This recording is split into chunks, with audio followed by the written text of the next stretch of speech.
नमस्कार, आप देख रहे हैं कैपिटल टीवी और मैं हूं आपके साथ Parul Tripathi. Social media platform x के मालिक एलन मस्क ने रिपब्लिकन उम्मीदवार डोनाल्ड ट्रंप का इंटरव्यू लिया। ट्रंप ने जो बाइडेन और कमला हैरिस पर निशाना साधा है और इसी के साथ जो बाइडेन के राष्ट्रपति के रेस से हटने को लेकर भी बड़ा दावा किया है। साथ ही ट्रंप ने रूस के राष्ट्रपति व्लादिमीर पुतिन और उनके चीनी समकक्ष शी जिनपिंग की भी जमकर तारीफ की है। क्या है पूरा खेल और क्या कहा है ट्रंप ने, सब कुछ आपको विस्तार से बताएंगे हमारे खास शो में बियॉन्ड बॉर्डर्स में। डोनाल्ड ट्रंप ने पुतिन जिनपिंग की क्यों की तारीफ? मस्क के इंटरव्यू में ट्रंप का फूटा गुस्सा। ट्रंप ने गुस्से में जो बाइडेन को खूब सुनाया। अरबपति एलन मस्क के साथ बातचीत में अमेरिकी राष्ट्रपति पद के उम्मीदवार डोनाल्ड ट्रंप ने जो बाइडेन के रेस से हटने को तख्ता पलट करार दे दिया है। साथ ही उन्होंने मौजूदा उपराष्ट्रपति और चुनाव में बाइडेन की जगह लेने वाली कमला हैरिस पर भी सवाल उठाए हैं। खास बात यह है कि एक्स के स्पेसेस पर होने वाला इंटरव्यू डीडोस अटैक के कारण करीब 30 मिनट की देरी से शुरू हुआ था। अब आपको इसके साथ ये भी जान लेना चाहिए कि जो बाइडेन को लेकर ट्रंप का बड़ा दावा। ट्रंप का दावा है कि बाइडेन को उनकी ही पार्टी ने राष्ट्रपति चुनाव की रेस से जबरन बाहर कर दिया। उन्होंने कहा वो अमेरिका के राष्ट्रपति का तख्ता पलट था। वो जाना नहीं चाहते थे, लेकिन उन लोगों ने कहा कि वो ऐसा या तो अच्छे से कर सकते हैं या मुश्किल तरीके से। उन्होंने हैरिस को लेकर कहा, हमारे पास अभी राष्ट्रपति नहीं है और कमला तो और बुरी है। वो सैन फ्रांसिस्को लिबरल है जिन्होंने शहर को तबाह कर दिया, कैलिफोर्निया को तबाह कर दिया और अगर चुनी गई तो हमारे देश को बर्बाद कर देंगी। बॉर्डर संकट को रोक नहीं पाई। इंटरव्यू में डोनाल्ड ट्रंप ने कहा कि बाइडेन के कार्यकाल में कमला हैरिस बॉर्डर सुरक्षा चीफ थी। इसके बाद भी वो बॉर्डर संकट को नहीं रोक पाई।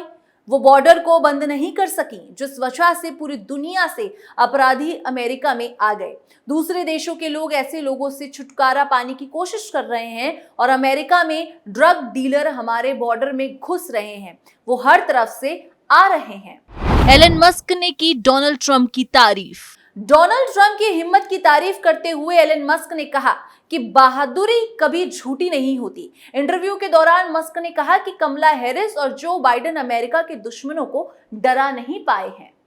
डोनाल्ड ट्रंप ने पुतिन जिनपिंग की क्यों की तारीफ? अमेरिकी राष्ट्रपति चुनाव से ठीक पहले डोनाल्ड ट्रंप ने एलन मस्क को इंटरव्यू दिया है। एलन मस्क के साथ इंटरव्यू में डोनाल्ड ट्रंप ने व्लादिमीर पुतिन और चीन शी जिनपिंग के बारे में बात की है। साथ ही जो बाइडेन को मन भर सुनाया भी है। डोनाल्ड ट्रंप ने व्लादिमीर पुतिन और शी जिनपिंग की तारीफ की और कहा कि वो अपने देश से प्यार करते हैं। ये एक अलग तरह का प्यार है। उन्होंने कहा कि अमेरिका को उनसे निपटने के लिए एक मजबूत राष्ट्रपति की जरूरत है।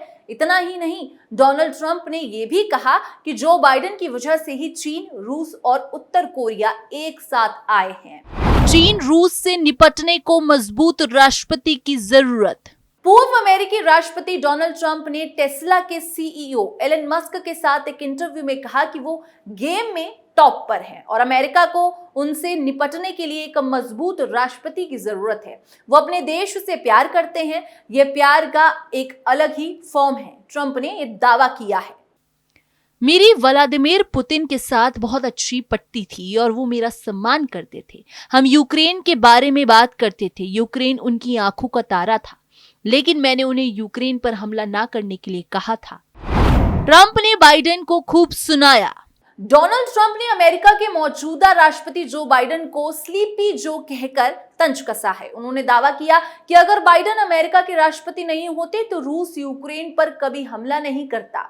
ट्रंप ने आगे कहा कि नॉर्थ कोरिया के किम जोंग उन के साथ उनकी अच्छी बनती थी। उन्होंने अपने फेमस रॉकेट मैन वाले ट्वीट को याद किया। उन्होंने किम जोंग उनसे कहा था कि उनका बड़ा लाल बटन उत्तर कोरिया नेता के मुकाबले ज्यादा अच्छा काम करता है। दरअसल यहाँ ट्रंप वॉशिंगटन और व्योमयान के परमाणु हथियारों की तुलना कर रहे थे। इंटरव्यू के बारे में तो हमने आपको सब कुछ बता दिया। अब जरा अमेरिका में होने वाले चुनाव के मुद्दों पर भी बात कर लेते हैं। अब इन 5 बड़े वादों पर लड़ा जा रहा अमेरिका में चुनाव। अमेरिकी राष्ट्रपति चुनाव को अब महज 3 महीने से भी कम का समय बाकी है। जो बाइडेन के इस रेस से हटते ही चुनावी मुद्दों में भी बड़ा बदलाव आया है। डेमोक्रेटिक और रिपब्लिकन उम्मीदवार अपनी रैलियों में अब उन मुद्दों पर फोकस कर रहे हैं जिससे उन्हें लगता है कि ये चुनावी बाजी जीती जा सकती है। डोनाल्ड ट्रंप ने आरोप लगाया है कि कमला हैरिस राष्ट्रपति बनती हैं तो देश बर्बाद हो जाएगा। तो वहीं हैरिस इस लड़ाई को संविधान बचाने की लड़ाई बता चुकी हैं। ऐसे में उन मुद्दों की चर्चा करना जरूरी हो जाता है जो अमेरिका के राष्ट्रपति चुनाव में जीत और हार तय करने का मुद्दा रहता हो। पहला मुद्दा, अबॉर्शन विरोधी कानून। अमेरिका में अबॉर्शन के खिलाफ कानून एक बड़ा सामाजिक मुद्दा है। जून 2022 में अमेरिका के उच्चतम न्यायालय ने गर्भपात को मंजूरी देने वाले कानून पर रोक लगा दी थी। कोर्ट ने राज्यों को अबॉर्शन के खिलाफ कानून में बदलाव की ताकत दे दी थी।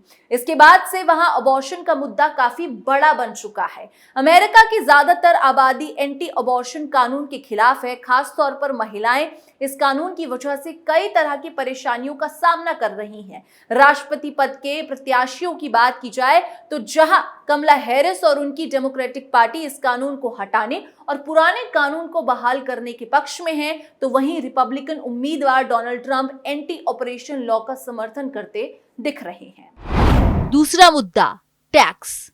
अमेरिका में टैक्स सिस्टम को लेकर चर्चा काफी पुरानी है। ऐसा दावा किया जाता है कि अमेरिका में हर व्यक्ति अपने हिस्से का टैक्स चुकाता है, लेकिन कुछ रिपोर्ट्स की माने तो ये पूरी तरह से गलत है। दरअसल अमेरिका का टैक्स सिस्टम ऐसा है कि इससे अरबपतियों को टैक्स बचाने में मदद मिलती है। यूएस में शेयर और प्रॉपर्टी बेचने पर ही सरकार टैक्स वसूलती है, लिहाजा अरबपतियों की संपत्ति में लगातार इजाफा होता रहता है और उन्हें टैक्स नाम मात्र चुकाना पड़ता है। जून में हुई प्रेसिडेंशियल डिबेट के दौरान भी ट्रंप और बाइडेन के बीच टैक्स को लेकर काफी तीखी बहस हुई थी। बाइडेन ने आरोप लगाया था कि ट्रंप ने अपने कार्यकाल में अमीरों को फायदा पहुंचाया, तो वहीं ट्रंप ने दावा किया था कि उन्होंने आम जनता के लिए सबसे ज्यादा टैक्स कटौती की थी।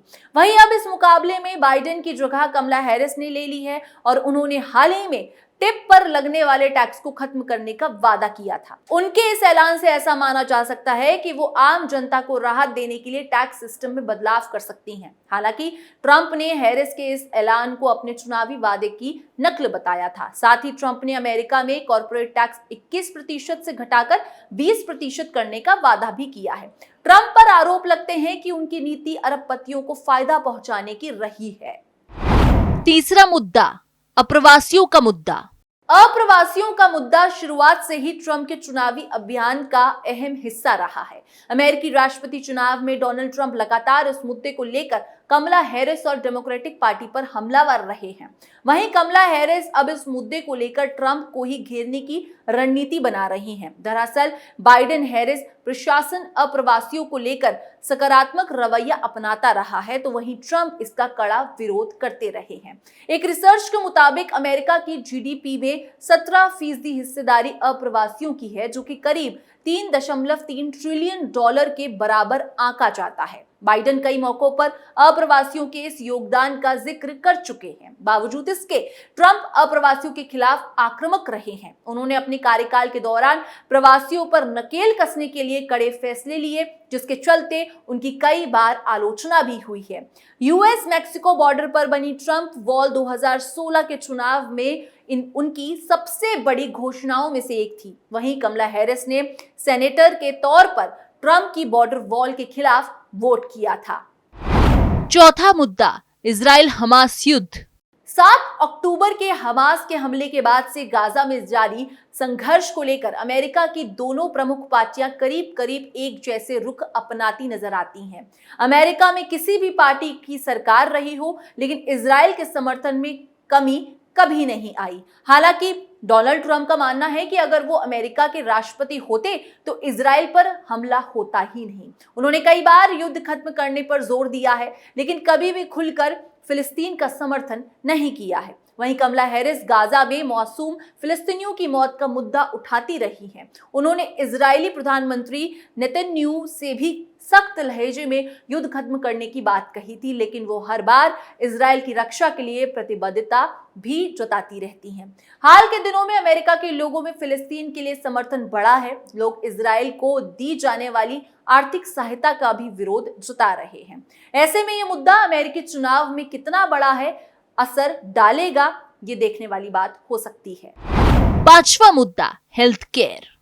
अमेरिका के पूर्व राष्ट्रपति ओबामा की health care scheme Obama care को अमेरिका में काफी सफलता मिली थी। आम लोगों को बेहतर और सस्ती स्वास्थ्य सेवा मुहैया कराने के मकसद से ये स्कीम शुरू की गई थी, जिसे अमेरिका में काफी अच्छा रिस्पॉन्स मिला था। इसे अमेरिका में अफोर्डेबल केयर एक्ट के नाम से जाना जाता है। कमला हैरिस ओबामा केयर की समर्थक हैं और वो बड़े पैमाने पर स्वास्थ्य सेवाओं को बेहतर और सुविधाजनक बनाने की योजना पर बात करती हैं।